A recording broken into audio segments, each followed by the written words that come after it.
আসসালামু আলাইকুম বন্ধুরা।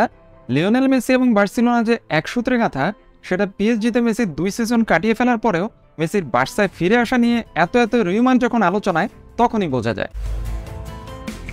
সৌদি ক্লাব আল হিলালে মেসির 6,000 কোটি টাকায় বিক্রি হয়ে যাওয়ার রিপোর্ট যখন ভেসে বেড়াচ্ছে অনলাইনে, তখন মেসির গুরু পেপ গার্দিওলা কি বলছেন মেসির ফিরে আসা প্রসঙ্গে? আমি নিশ্চিত লিও মেসি বার্সেলোনায় ফেরার জন্য সবকিছু চেষ্টা করবে।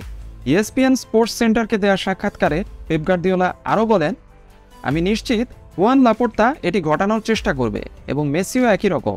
আমি আশা করি একদিন আমরা মেসিকে বার্সেলোনার জার্সিতে বিদায় জানাতে পারবো, কারণ সেটা তার প্রাপ্য, কারণ লিও ইতিহাসের সেরা খেলোয়াড়।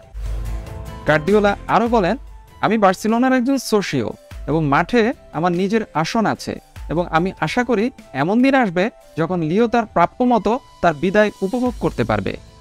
এখন দেখা যাক বার্সেলোনা ফ্যান্সদের স্বপ্ন পূরণ হয় কিনা। লিওনেল মেসি প্রাণের টানে, ভালোবাসার টানে বার্সেলোনায় ফিরে আসেন কিনা, নাকি তিনি 6,000 কোটি টাকার লোভে সৌদি আরবের ক্লাব আল হিলালের কাছে নিজেকে বিক্রি করে দেন।